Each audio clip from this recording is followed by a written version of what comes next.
ಜನಶ್ರೀ ನ್ಯೂಸ್ಗೆ ಸ್ವಾಗತ. ನಾನು ನಿತಿನ್ ಮಂಜುನಾಥ್. ಅವ್ಯವಸ್ಥೆಯ ಗೂಡಾದ ಅನವೇರಿ ಮೊರಾರ್ಜಿ ದೇಸಾಯಿ ವಸತಿ ಶಾಲೆ. ಭದ್ರಾವತಿ ತಾಲೂಕಿನ ಅನವೇರಿ ಗ್ರಾಮದಲ್ಲಿರುವಂತಹ ಮೊರಾರ್ಜಿ ದೇಸಾಯಿ ವಸತಿ ಶಾಲೆ ಬಡ ಹಾಗೂ ಹಿಂದುಳಿದ ವರ್ಗದ ವಿದ್ಯಾರ್ಥಿಗಳಿಗೆ ಶಿಕ್ಷಣ ಮತ್ತು ವಸತಿ ವ್ಯವಸ್ಥೆ ಕಲ್ಪಿಸುವ ಉದ್ದೇಶದಿಂದ ಸ್ಥಾಪಿಸಲಾಗಿದ್ದರೂ ಈ ಶಾಲೆಯಲ್ಲಿ ಮೂಲಭೂತ ಸೌಲಭ್ಯಗಳ ಕೊರತೆ ಮತ್ತು ಆಡಳಿತದ ನಿರ್ಲಕ್ಷ್ಯ ವಿದ್ಯಾರ್ಥಿಗಳಲ್ಲಿ ಆತಂಕವನ್ನು ಮೂಡಿಸಿದೆ.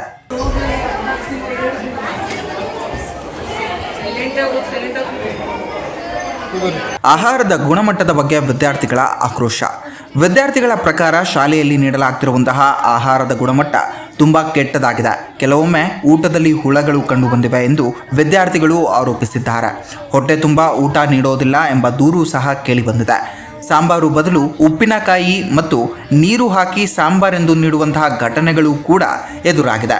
ಇದರಿಂದ ವಿದ್ಯಾರ್ಥಿಗಳ ಆರೋಗ್ಯದ ಮೇಲೆ ದುಷ್ಪರಿಣಾಮ ಉಂಟಾಗುತ್ತದೆ ಎಂದು ಆತಂಕ ವ್ಯಕ್ತವಾಗ್ತಾ ಇದೆ. ಸ್ವಚ್ಛತೆ ಹಾಗೂ ಆರೋಗ್ಯದ ಸಮಸ್ಯೆಗಳು ಕೂಡ ಕಂಡು ಬರ್ತಾ ಇದೆ. ಶಾಲೆಯ ಹಾಸ್ಟೆಲ್ನಲ್ಲಿ ಸ್ವಚ್ಛತೆಯ ಕೊರತೆ ಕೂಡ ದೊಡ್ಡ ಸಮಸ್ಯೆ ಆಗಿದೆ. ಹಾಸ್ಟೆಲ್ ಕೊಠಡಿಗಳನ್ನು ಸರಿಯಾಗಿ ಸ್ವಚ್ಛಗೊಳಿಸಲಾಗ್ತಾ ಇಲ್ಲ ಎಂದು ವಿದ್ಯಾರ್ಥಿಗಳು ದೂರಿದ್ದಾರೆ. ಸುಮಾರು 120 ವಿದ್ಯಾರ್ಥಿಗಳಿಗೆ ಕೇವಲ ಒಂದು ಬಾತ್ರೂಮ್ ವ್ಯವಸ್ಥೆ ಮಾತ್ರ ಇರೋದರಿಂದ ವಿದ್ಯಾರ್ಥಿಗಳು ದಿನನಿತ್ಯ ತುಂಬಾ ತೊಂದರೆ ಅನುಭವಿಸುತ್ತಿದ್ದಾರೆ. ಈ ಥರದನ್ನೆಲ್ಲ ಹೀಗೆ ಬಿಟ್ಟಿದ್ದಾರೆ. ಎಷ್ಟು ಶೌಚಾಲಯಗಳಿದೆ, ಬಟ್ ಎಲ್ಲ ಬ್ಲಾಕ್ ಆಗಿದೆ.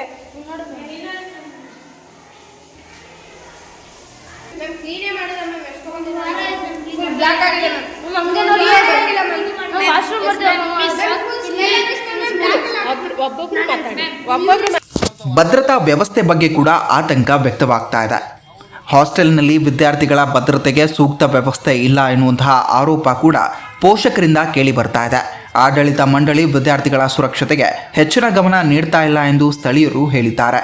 ಇತ್ತೀಚೆಗೆ ಈ ವಸತಿ ಶಾಲೆಯಲ್ಲಿನ ಅವ್ಯವಸ್ಥೆ ಹಾಗೂ ಮಾನಸಿಕ ಒತ್ತಡದಿಂದ ಬೇಸತ್ತು ವಿದ್ಯಾರ್ಥಿ ಅನಾರೋಗ್ಯದಿಂದ ಸಾವನ್ನಪ್ಪಿರುವಂತಹ ಘಟನೆ ಕೂಡ ವರದಿಯಾಗಿದೆ. ವಿದ್ಯಾರ್ಥಿಗಳ ಭವಿಷ್ಯಕ್ಕೆ ಆತಂಕ. ಬಡ ಹಾಗೂ ಹಿಂದುಳಿದ ವರ್ಗದ ವಿದ್ಯಾರ್ಥಿಗಳ ಉತ್ತಮ ಭವಿಷ್ಯಕ್ಕಾಗಿ ಸ್ಥಾಪಿಸಲಾಗಿರುವಂತಹ ಈ ವಸತಿ ಶಾಲೆಯಲ್ಲಿ ನಡೆಯುತ್ತಿರುವಂತಹ ಅವ್ಯವಸ್ಥೆ ಪೋಷಕರು ಹಾಗೂ ಸಾರ್ವಜನಿಕರಲ್ಲಿ ತೀವ್ರ ಆತಂಕವನ್ನು ಮೂಡಿಸಿದೆ. ಮೊನ್ನೆ ರಾತ್ರಿ ಆಶಾಲತ ಅಂತ ತಾಲೂಕು ಕಾರ್ಯನಿರ್ವಹಣಾಧಿಕಾರಿ ಮತ್ತು ಭದ್ರಾವತಿ ದಂಡಾಧಿಕಾರಿಗಳಾದಂಥ ಪರಶುರಾಮಪ್ಪ ಇವರೆಲ್ಲ ಬಂದು ನೋಡಿ ಆದಮೇಲೆ ಅಲ್ಲಿ ಸತ್ಯ ನಡೆದಿರೋದು 100% ಸತ್ಯ ಅಂತ ಗೊತ್ತಾಯ್ತು. ಸರ್, ಈಗ ಅಲ್ಲಿ ನೀವು ಏನು ಶೌಚಾಲಯದಲ್ಲಿ ವಿಡಿಯೋ ಮಾಡ್ತಾರೆ ಅಂತ ಕೂಡ ಆಗ್ಲೇ ಮಾತಾಡ್ತಾರೆ. ಫೋಟೋ ಹೊಡೆಯೋದು, ಹುಡುಗರು ಈಗ ಹುಡುಗರು ನಗ್ನವಾಗಿ ಸ್ನಾನ ಮಾಡ್ತಾ ಇರ್ತಾರೆ ಅಂತ ಸ್ನಾನ ಮಾಡುವ ಜಾಗದಲ್ಲಿ ಅವರ ಖಾಸಗಿ ಫೋಟೋಗಳನ್ನು ಸೆರೆ ಹಿಡಿದ್ರಂತ ಲಕ್ಷ್ಮಣನ ಈ ತಕ್ಷಣದಿಂದಲೇ ಅವನ್ನ ಸಸ್ಪೆಂಡ್ ಮಾಡಬೇಕು, ಅಮಾನತಿನಲ್ಲಿಟ್ಟು ಯಾಕೆ ಫೋಟೋ ವಿಡಿಯೋ ಮಾಡಿದೆ ಅಂತ ತನಿಖೆ ಮಾಡಬೇಕು. ಈಗ ಪ್ರಿನ್ಸಿಪಲ್ ಆಗಿ ಅಥವಾ ವಾರ್ಡನ್ನು ಎಲ್ಲರೂ ಕೂಡ ನಿಮ್ಗೆ ಈಗ ಅವರು ಬದಲಾವಣೆ ಮಾಡಲೇಬೇಕು ಅನ್ನೋದು ನಿಮ್ಮ ನಿರ್ಧಾರ ಸರ್? ಬದಲಾವಣೆ ಮಾಡಬೇಕು. ಒಳ್ಳೆ ಅದಕ್ಕೆ ಸರಿಯಾದಂಥ ಶಾಲೆಗೆ ಮತ್ತೊಬ್ಬರನ್ನ ಪ್ರಿನ್ಸಿಪಲ್ರು ಮತ್ತು ನಿಯಮ ಪಾಲಕರು ಬರಬೇಕು, ಡಿ ದರ್ಜರು ಉತ್ತಮದಂತರನ್ನ ಕರೆ ತರಬೇಕು. ಅಲ್ಲಿ ಕಾಲೇಜು ಸಹ ಇರೋದ್ರಿಂದ ಹೆಣ್ಮಕ್ಳು ದೊಡ್ಡ ಎಲ್ಲ ಮದುವೆ ಬಂದಂಥ 18, 16, 17 ವರ್ಷದ ಹೆಣ್ಮಕ್ಳು ಇರೋದ್ರಿಂದ ಕೆಲವನ್ನ ಡಿ ದರ್ಜೆ ನೌಕರರಿಗೆ ಯತ್ನಬದ್ಧವಾಗಿ ಷರತ್ಬದ್ಧನಲ್ಲಿ ಅಲ್ಲಿ ಈ ಬಗ್ಗೆ ವಿದ್ಯಾರ್ಥಿಗಳು ಹೇಳ್ತಿರೋದೇನು ನೀವೇ ನೋಡ್ಕೊ ಬನ್ನಿ. ನೀವು ಯಾವಾಗಲೂ ತಣ್ಣೀರಲ್ಲೇ ಮಾಡೋದಾ?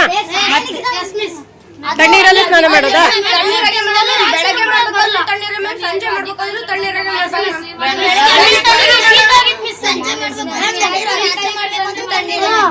ಸ್ನಾನ ಮಾಡಿರ್ತಾರ ಮ್ಯಾಮ್, ಅರ್ಧಂಬರ್ಧ ಸ್ನಾನ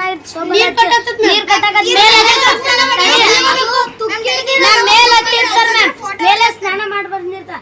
ಬಿಸ್ಲಿ ಸಿಂಟ್ಯಾಕ್ಸ್ ಹೊಡೆದೈತ್ ಮ್ಯಾಮ್, ಅದಕ್ಕೆ ಇವರು 500 ರೂಪಾಯಿ ದುಡ್ಡು ಹಾಕ್ಸರ್ ಒಬ್ಬೊಬ್ಬರಿಗೆ. 500 ರೂಪಾಯಿ ದುಡ್ಡು ಹಾಕ್ಸರ್ ನೋಡಿಲ್ಲ. ಜಾಸ್ತಿ ದಿನ ಐತೆ, ಫುಲ್ ಜಾಮ್ ಆಗ್ತೈತೆ, ಬ್ಲಾಕ್ ಆಗ್ತೈತೆ, ಫುಲ್ ಸ್ಮೆಲ್, ಒಳಗೆ ಹೋಗಿ ಬರಲ್ಲ. ಹಾಸ್ಟೆಲ್ ಬರೀ ಒಂದೇ ಒಂದು ಟಾಯ್ಲೆಟ್ ಚೆನ್ನಾಗಿರೋದು, ಅದು ಮೇಲೆ ಬಾತ್ರೂಮ್ ಒಂದೇ ಚೆನ್ನಾಗಿರೋದು, ಅದು ಬ್ಲಾಕ್ ಆಗ್ತದೆ. ಸ್ಕೂಲ್ ಸಿಂಟ್ಯಾಕ್ಸ್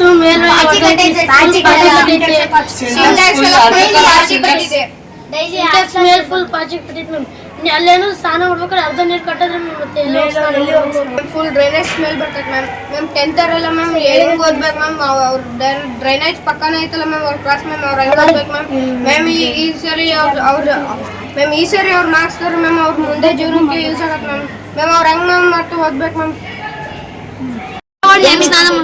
ಡೈನಿಂಗ್ ಹಾಲಲ್ಲಿ ಮ್ಯಾಮ್ ಹಾಸ್ಟೆಲ್ ನೀರು ಕಟ್ಟಾಗುತ್ತೆ ಮ್ಯಾಮ್. ಡೈನಿಂಗ್ ಅರ್ಧಂಬರ್ಧ ಸ್ನಾನ ಆಗ್ತದೆ ಮ್ಯಾಮ್. ಡೈನಿಂಗ್ ಅಂದ್ರೆ ಲಕ್ಷ್ಮಣ ಅದನ್ನ ಫೋಟೋ ಹೊಡ್ತೀವಿ, ವಿಡಿಯೋ ಮಾಡಿ ಮ್ಯಾಮ್ಗಳಿಗೆ ಕಳಿಸ್ತೀವಿ.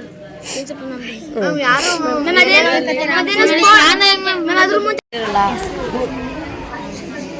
ನನ್ನ ಹೆಸರು ಸೂರ್ಯಪ್ರಕಾಶ್. ನಂದಿದೆ ಆನ್ವೇರಿ. ಊಟ ಸೇರಿರಲ್ಲ.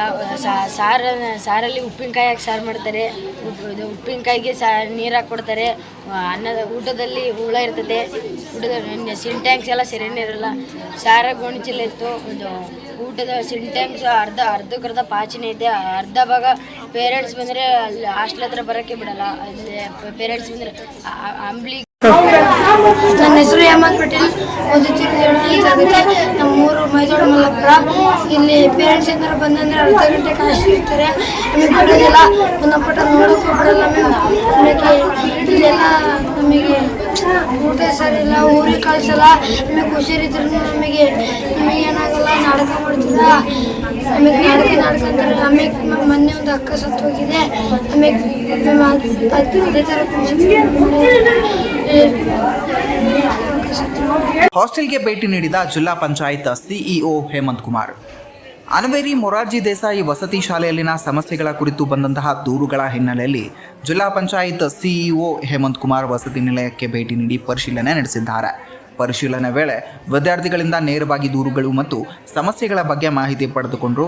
ಮೇಲ್ನೋಟದಿಂದ ಪರಿಶೀಲನೆ ನಡೆಸಿದಾಗ ಶಾಲೆಯಲ್ಲಿ ಮೂಲಭೂತ ಸೌಲಭ್ಯಗಳ ಕೊರತೆ ಇರುವುದನ್ನು ಗಮನಿಸಿರುವುದಾಗಿ ಹೇಳಿದರು. ವಿದ್ಯಾರ್ಥಿಗಳು ನೀಡಿರುವ ದೂರುಗಳ ಬಗ್ಗೆ ಸಂಪೂರ್ಣ ತನಿಖೆ ನಡೆಸಲಾಗುತ್ತೆ. ಯಾವುದೇ ನಿರ್ಲಕ್ಷ್ಯ ಅಥವಾ ತಪ್ಪು ಕಂಡು ಬಂದರೆ ಸಂಬಂಧಪಟ್ಟವರ ವಿರುದ್ಧ ಕ್ರಮ ಕೈಗೊಳ್ಳಲಾಗುತ್ತೆ ಎಂದು ತಿಳಿಸಿದ್ದಾರೆ. DCP ಅವನ್ನ ಕಳಿಸ್ತೀನಿ. ನಾಳೆ ಕಳಿಸ್ಬಿಟ್ಟು ಇಲ್ಲಿ ಬಂದು ವಿಚಾರಿಸಕ್ಕೆ ಹೇಳಿದ್ದೀನಿ. ನೀವು ಇವತ್ತು ಬೆಳಗ್ಗೆ ನನಗೂ ಒಬ್ಬರು ಮಾಹಿತಿ ಹೇಳಿದ್ರು. ನಾನು DCP ಅವರಿಗೆ ಬಂದು ಇದನ್ನು ಕಂಪ್ಲೀಟ್ ಪ್ರತಿಯೊಬ್ಬರು ಮಕ್ಕಳನ್ನು ಒಬ್ರೊಬ್ರನ್ನೇ ಕರೆಸಿ ವಿಚಾರಿಸಕ್ಕೆ ಹೇಳ್ತೀನಿ. ವಿಚಾರಿಸ್ಬಿಟ್ಟು ಆ ಮಾಹಿತಿ ತೊಗೊಳ್ಳೋಣ. ಈಗ ನನಗೆ ಇಂಪಾರ್ಟೆಂಟ್ ಇರೋದು, ಈಗ ಎಲ್ಲ ಕ್ಲಾಸ್ ಹುಡುಗರಿಗೂ ನಾಳೆ 2 ದಿನ ಎಕ್ಸಾಮ್ ಇದೆ. ಈಗ ಸಮಸ್ಯೆ ಎಕ್ಸಾಮ್ಗೆ ಆಗಬಾರ್ದು ಅನ್ನೋದು ಒಂದು. 10ನೇ ಕ್ಲಾಸ್ ಹುಡುಗರಿಗೆ ಕರೆಸಿ ಮಾತಾಡೋಕ್ಕೆ ಹೇಳ್ತೀನಿ. ಆಮೇಲೆ ಈಗ ಪ್ರಿನ್ಸಿಪಲ್ ಬೇಜವಾಬ್ದಾರಿಯಿಂದ ಇಲ್ಲೊಂದು ಹುಡುಗಿ ಕೂಡ ತೀರ್ಕೊಂಡಿದೆ ಅನ್ನೋ ಒಂದು ಅದನ್ನ ಅಲ್ಲಲ್ಲ, ಅದು ಮಾಹಿತಿ ಹೇಳಿದ್ರು. ಬಟ್ ಅದ್ರ ಬಗ್ಗೆ ಎಂಕ್ವೈರಿ ಆಗಬೇಕು. ಏನಕ್ಕಂದ್ರೆ ಅದನ್ನ ಈಗ ಹುಡುಗರು ಹೇಳಿದ್ರು, ಕೆಲವರು ಇಲ್ಲ ಅಂದ್ರು, ಕೆಲವರು ಇದೆ ಅಂದ್ರು, ಹುಡುಗಿಗೆ ಸಮಸ್ಯೆ ಇದೆ ಅಂತಿದ್ದಾರೆ. ಸೊ ಹಾಗಾಗಿ ಈ ಏನು ದ್ವಂದ್ವದಲ್ಲಿ ಅದ್ರ ಬಗ್ಗೆ ನಾನು ಪ್ರತಿಕ್ರಿಯೆ. ಸೀರಿಯಸ್ ಹೆಲ್ತ್ ಇಶ್ಯೂ ಇದ್ರೂ ಅವರು ಪ್ರಿನ್ಸಿಪಲ್ ಏನು ಮನೆಗೆ ಹೋಗ್ಲಿಕ್ಕೆ ಅವಕಾಶ. ಸ್ಟಿಲ್ ಈಗಲೂ ಕೂಡ ಏನಾದ್ರು ಹೆಲ್ತ್ ಇಶ್ಯೂ ಅಲ್ಲಿ ಸೀರಿಯಸ್ ಇದ್ರೆ ಪ್ರಿನ್ಸಿಪಲ್ ಕಳ್ಸಲ್ವಂತೆ. ಸುಮ್ಮನೆ ನಾಟಕ ಮಾಡ್ತೀರಾ ಅಂತ ಎಲ್ಲ ಮಕ್ಕಳನ್ನೆಲ್ಲ ಓದ್ಕೊಳ್ಳಿ ಅಂತ ಎಲ್ಲ ದರ್ಸ್ ಕಳಿಸ್ತಾರಂತೆ. ಈ ಥರ ಎಲ್ಲಾದ್ರೂ ಮಕ್ಕಳಿಗೆ ಆರೋಗ್ಯ ಹೆಲ್ತ್ ಇಶ್ಯೂ ಆದಾಗ ಏನು ಮಾಡ್ಬೇಕು ಸರ್? ಅದಕ್ಕೆ ಅಂತಾನೆ ಸ್ಟಾಫ್ ನರ್ಸ್ ಇದ್ದಾರೆ. ಸ್ಟಾಫ್ ನರ್ಸ್ ಅದ್ರ ಬಗ್ಗೆ ಕ್ರಮ ವಹಿಸಬೇಕು. ಅವ್ರಿಗೆ ಹೇಳ್ತೀನಿ. ಈಗ ಅದೇನಾಗಿದೆ ಅನ್ನೋದು ಅವರಿಂದನೇ ಮಾಹಿತಿ ತೊಗೊಳ್ತೀನಿ. ಬಿಕಾಸ್ ಸ್ಟಾಫ್ ನರ್ಸ್ ಅಂತ ಅಪಾಯಿಂಟ್ ಮಾಡಿರೋದೇ ಸರ್ಕಾರದಿಂದ ಇಂಥ ಸಮಸ್ಯೆಗಳಿಗೆ ಇಮಿಡಿಯೇಟ್ ಆಗಿ ಪ್ರತಿಕ್ರಿಯೆ ನೀಡೋದಕ್ಕೆ. ನೀವು ಹೇಳಿರೋ ವಿಚಾರ ಏನಿದೆ, ಒಂದು ಮಗು ತೀರ್ಕೊಂಡಿರೋದು ಪ್ಲಸ್ ಬೇರೆ ಮಕ್ಕಳದು, ಈಗಂತೂ ಅದು ಆಗಕ್ಕೆ. ಇದೇ ರೀತಿಯ ನಿರಂತರ ಅಪ್ಡೇಟ್ಗಳಿಗಾಗಿ ನೋಡ್ತಾ ಇರಿ ಜನಶ್ರೀ ನ್ಯೂಸ್.